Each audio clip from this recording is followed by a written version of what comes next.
Hello welcome back to digital Shiksha hub channel पर आपका स्वागत है। मैं केशव शर्मा आज आपके सामने class 7th NCERT where when and how के चैप्टर के नेक्स्ट पोर्शन को आपके सामने लेकर आया हूँ। इससे पहली वाली वीडियो में हमने इस चैप्टर के इंट्रोडक्शन पढ़ लिया था एंड हमने इसमें सोर्स ऑफ इंफॉर्मेशन समझे थे कि इंफॉर्मेशन के क्या क्या सोर्सेज होते हैं।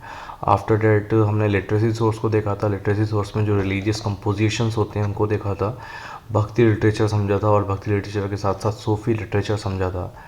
एंड आज की क्लास में हमने क्रॉनिकल्स भी समझे थे और फॉरेन ट्रैवलर्स के बारे में समझा था। तो आज की क्लास में हम स्टार्ट करते हैं आर्कोलॉजिकल सोर्सेस। आर्कोलॉजिकल सोर्सेस क्या होती हैं और इनका क्या यूज़ होता है हमारी हिस्ट्री में। तो जो आर्कोलॉजिकल सोर्सेस होते हैं उनको कहते हैं पुरातात्विक स्रोत। These include the buildings and the monuments, inscription and coins. इसमें क्या क्या चीज़ें यूज़ होती हैं? जो आपकी बिल्डिंग्स हैं, बिल्डिंग्स के साथ साथ buildings, monument, inscription, coins and ancient building provided very important information about the medieval India. मतलब जो हमारा मेडिवल इंडिया है उस पीरियड में बहुत ज़्यादा बिल्डिंग्स बनी थी और उस टाइम में जो है कॉइन्स ज़्यादा चेंजेस होते रहते थे, मॉन्यूमेंट्स बहुत सारे बने थे। तो इन सब चीज़ों से जो कलेक्ट करके जो इन्फॉर्मेशन मिलती है उनको हम किसके अंदर रखते हैं? आर्कोलॉजिकल सोर्सेज के अंदर। ओके, तो सबसे पहले हम इसमें देखते हैं कॉइन्स के लिए। कॉइन्स क्या है? Coins have given the useful information regarding the state of polity and economic during the सल्तनत एंड द मुगल एम्पायर। मतलब जो कॉइन्स है, कॉइन्स किसी भी टाइम का किसी भी जो आपकी जो पीरियड चल रहा था, जिस पीरियड में जिस भी शासक का राज्य था, चाहे वो तुगलक वंश हो, चाहे वो सल्तनत सुल्तानों का वंश हो या फिर मुगल पीरियड हो, उस पीरियड में कॉइन्स क्या बताते थे कि उस टाइम की क्या इकोनॉमिक है, कैसी पॉलिटिक्स है, क्या फिर चल रहा है या फिर इकोनॉमिक पावर कितनी है। अगर किसी टाइम पर अगर सोने के सिक्के चल रहे हैं तो इसका मतलब क्या है कि वहाँ की जो इकोनॉमी बहुत ज़्यादा स्ट्रांग होगी। कहीं तांबे के चल रहे हैं तो उससे थोड़ा कम होगी, और कहीं लोहे के ही चल रहे हैं तो इसका मतलब वहाँ की इकोनॉमी जो होगी डाउन होगी। इसके बाद आते हैं the coins of the Mohammad bin Tughlaq have revealed much more about the design and the kingdom. जो मोहम्मद बिन तुगलक के जो कॉइन्स थे उन्होंने उनके शासनकाल में ये बताते हैं कि राज्य के बारे में बहुत कुछ पता चलता था। क्यों पता चलता है? क्योंकि जो सिक्के होते हैं, सिक्कों पर लिखा होता था कि सन बनी होती थी, राजा का फ़ोटो बना होता था या फिर कुछ ऐसी मोहर लगी होती थी जिससे हमें पता चलता था कि ये सिक्के किसके द्वारा बनाए गए हैं और कब बने हुए हैं, किस टाइम में बने हुए हैं। ओके, नेक्स्ट है इसमें the coin chronicles the rulers such as those of the Bangals of the instance with their dates. Many marks are the especially valuable as resource information not fully dealt with in the general chronicles। मतलब इसमें जो होते थे जो भी राजा होता था या फिर जो भी सुल्तान होते थे वो क्या करते थे, अपने टाइम के जो कॉइन्स हैं उन पर कुछ मोहर बनवा लेते थे, कुछ अपनी पहचान बनवा लेते थे। पहचान के हिसाब से वो अपना फ़ोटोज़ लगवा लेते थे या फिर कुछ इमेज, कोई साइन या फिर उस टाइम की ईयर या फिर डेट को लिखवा लेते थे, जो कि फ्यूचर में जाके हमारे लिए सोर्सेज बन गए इन्फॉर्मेशन का। ओके, सो नेक्स्ट हम देखते हैं अब, जैसे कि यहाँ पर कुछ आपके लिए दो सिक्के दिए हुए हैं। ये क्या लिखा हुआ है? Coins of the Mohammad bin Tughlaq, यानी कि ये कब के कॉइन्स हैं? मोहम्मद बिन तुगलक के। अब उस टाइम क्या थे? तुगलक कौन से थे? मोहम्मद थे। तो इस टाइम इस वजह से यहाँ पर उर्दू या फारसी लैंग्वेज जो है लिखी हुई है। अब सेकंड आते हैं एपिग्राफिक सोर्सेस। एपिग्राफिक सोर्सेस क्या होते हैं? एपिग्राफिक सोर्सेस में जो होता है वो आपका ये भी किससे रिलेटेड होते हैं? Inscription are the greater use for the pre Mughal rather than the Mughal period. अब जो इंस्क्रिप्शंस थे, इंस्क्रिप्शंस का जो यूज़ था, इंस्क्रिप्शंस का यूज़ जो प्री मुगल पीरियड था उसमें ज़्यादा होता था, लेकिन मुगल पीरियड में वो यूज़ कम होता था। अब इसमें जो एपिग्राफिक सोर्स होते हैं उनको बोलते हैं पुरालेखीय स्रोत। इसमें क्या होता था? The reason of the Bengal sultan Shamsuddin and the Firoz Alauddin Firoz and the Nizam Shahi king. मतलब इसमें जो होता था, इंस्क्रिप्शंस क्या होते हैं? इंस्क्रिप्शन नॉर्मली पहले समझते हैं इंस्क्रिप्शन क्या होता है। इंस्क्रिप्शंस कुछ पत्थरों पर, दीवारों पर या फिर जो बड़ी बड़ी मस्जिद बनाते थे ये लोग, तो उन पर जो भी कुछ हमें लिखे हुए साक्ष्य मिलते हैं, जिससे हमें लिखने के बाद कुछ इन्फॉर्मेशन हमें पता चलती हैं कि उस टाइम क्या कंडीशंस थी, तो इसको ही बोलते हैं हम इंस्क्रिप्शन। इंस्क्रिप्शन पर क्या होता है कि जो पत्थर्स होते हैं, स्टोन्स होते हैं, स्टोन्स पर लिखी हुई होती है। जैसे कि आपको ये इमेज दिख रही है, इंस्क्रिप्शंस की ये इमेज है। इसमें ये एक कोई इमेज शायद किसी बिल्डिंग की है, और बिल्डिंग की दीवार पर क्या है, कुछ लिखा हुआ है किसी लैंग्वेज में। ओके, नेक्स्ट अब आते हैं the Bengal Sultanate, especially from the 16th, 14th to 16th century, has been understood slowly on the basis of the epigraphic sources.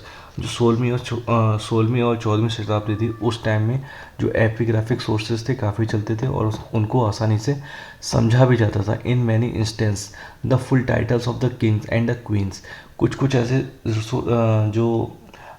कुछ ऐसे इंस्क्रिप्शंस होते थे जिनमें राजा के बारे में, रानी के बारे में, और उस पीरियड की जो भी स्पेशल थिंग्स हैं उनके बारे में, या फिर जो भी न्यू लॉ आते थे उस टाइम पीरियड में, जो भी रूल्स होते थे, जो भी कानून आदेश लिखते थे, उनको पत्थरों पर लिखवा दिया जाता था, जिससे कि वो पूरी जनता में जो भी उनकी जो एरिया है वहाँ पर ये सारी न्यूज़ इन्फॉर्मेशन दे दी जाए।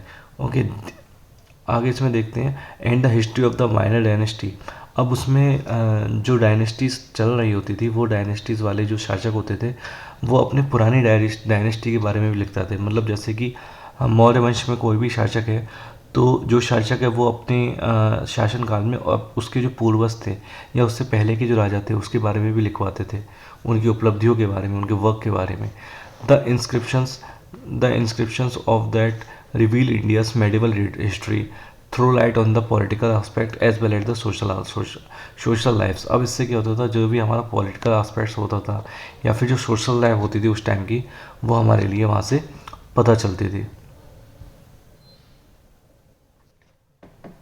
अब नेक्स्ट पॉइंट आता है यहाँ पर मॉन्यूमेंट्स। मॉन्यूमेंट्स मतलब जो आपकी बिल्डिंग्स होती थी, जो बड़े बड़े स्मारक होते थे, इमारतें होती थी, उनको मॉन्यूमेंट्स बोलते हैं। Monuments testify to growth of the material prosperities and the development of the culture. Monuments किसको बताता है कि उस काल में क्या डेवलपमेंट हुआ था, क्या प्रॉस्पेरिटी थी, कितनी शालीनता से लोग रहते थे, और क्या मटेरियल था। मतलब उस टाइम का जो ग्रोथ थी उसको बताते थे मॉन्यूमेंट्स की। जिस टाइम में बहुत ज़्यादा अच्छी बिल्डिंग्स बनी है, बहुत ज़्यादा महंगी बिल्डिंग्स बनी है, इस टाइम मतलब उस टाइम का जो इकोनॉमिक होगा वो बहुत ज़्यादा स्ट्रॉन्ग होगा। जैसे कि मान लीजिए ताजमहल जब बना था, तो उस टाइम की जो इकोनॉमिक थी दिल्ली सल्तनत की, वो बहुत ज़्यादा स्ट्रॉन्ग थी। They do not help us much constructing the political history. लेकिन जो मॉन्यूमेंट्स हैं वो हमारे लिए किसी भी तरीके से पॉलिटिकल हिस्ट्री के बारे में नहीं बताते हैं।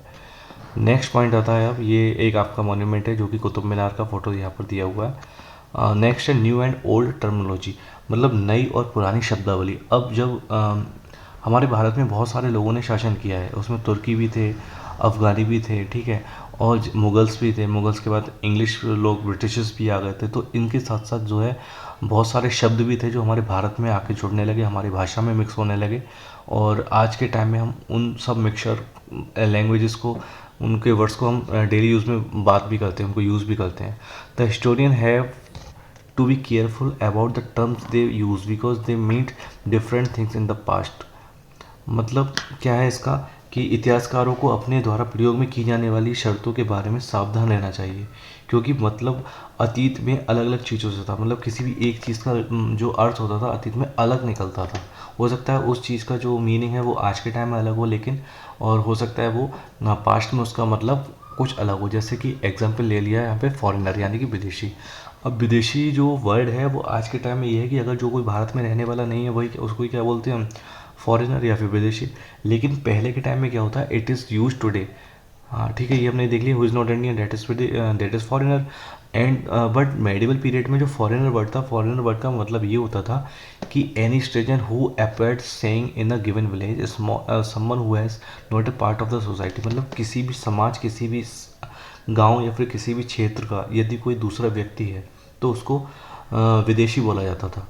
मतलब अगर उनकी सोसाइटी से कुछ अलग कोई अलग व्यक्ति उनकी सोसाइटी में दिख रहा है या फिर वो उनकी सोसाइटी का नहीं है, तो उसी को हम क्या कह लेते हैं, फॉरेनर। लेकिन आज के टाइम में फॉरेनर उसको कहते हैं जो इंडिया का नहीं है या फिर दूसरे शहर, दूसरे देश का है। The city dweller therefore might be regarded as the forest dweller as the foreigner, but two peasant living in the same village were not foreigners to each other, even though them they may have the different religious caste backgrounds। इसका मतलब ये है कि जो foreigner है वो सिर्फ वही व्यक्ति होता था जो दूसरे समुदाय, दूसरे समाज या दूसरे गांव से आता था। लेकिन कोई व्यक्ति एक ही गांव का है रहने वाला, लेकिन उसका धर्म अलग है, उसकी जाति अलग है, उसका रिलीजियस अलग है, उसका कास्ट अलग है, उसका बैकग्राउंड अलग है, बट इन सब बातों से हटकर उसको फॉरेनर नहीं बोलते थे, क्योंकि वो एक ही लोकेलिटी का था, एक ही गांव का था। ओके, नेक्स्ट है take the term of Hindustan. अब हिंदुस्तान जो शब्द है उसको लेकर चलते हैं। For example today we call the India, आज हम हिंदुस्तान को ही क्या बोलते हैं, इंडिया बोलते हैं। The modern nation state, when the term use in the 13th century by Miraj Siraj, जो मिराज सिराज था उसके द्वारा 13वीं शताब्दी में ये शब्द प्रयोग किया गया था। कौन सा, हिंदुस्तान। अब इसमें आगे है तो इसका अर्थ, अच्छा जो मेरा हिंदुस्तान का अर्थ क्या था, मतलब जो मिराज Sindh the chronicle of the road the Persian, it meant be area of Punjab Haryana and the land between the Ganga Yamuna. मतलब जो सिंधु वर्ड है, सिंधु से हिंदू बना है, हिंदू से हिंदुस्तान बना है, तो इनकी शुरुआत कहाँ से हुई, जो पर्शियन थे, पर्शियन आए थे भारत में, तो पर्शियन क्या कहते थे कि जो आपका हरियाणा वाला राज्य है, जो आपका पंजाब वाला एरिया है, और वो वाला एरिया जो गंगा यमुना में ऐड होता है, उसको क्या मेंशन किया जाता था, Hindustan sorry. Okay, he use the term political sense for the land where were part of the domination, मतलब वो एक हिस्सा बता देते थे कि उन्होंने उस शब्द को राजनीतिक इस्तेमाल राजनीतिक अर्थों में उन ज़मीनों के लिए किया है जो प्रभुत्व का हिस्सा नहीं थी। मतलब उन्होंने एक एरिया के हिसाब से उस वर्ड का ओरिजिन किया कि जो सिंधु नदी से दूर रहते हैं, सिंधु नदी के दूसरी साइड वाले लोगों को सिंधु बोलते थे, और सिंधु से ट्रांसफ़र किस में हुआ, हिंदू में, और हिंदू वर्ड से बन गया हिंदुस्तान। ओके, नेक्स्ट है यहाँ पर दिल्ली सल्तनत। The area include in the terms of the shifted with the extent of the सुल्तनत, but the term never be included south India with in. मतलब जो दिल्ली सल्तनत की अगर बात की जाए, दिल्ली सल्तनत ने हमारे भारत के बहुत बड़े राज्य पर, बहुत बड़े मतलब क्षेत्रफल पर राज किया, but they never included the south India, लेकिन वो अपने राज्य में साउथ इंडिया को कभी शामिल नहीं कर पाए थे।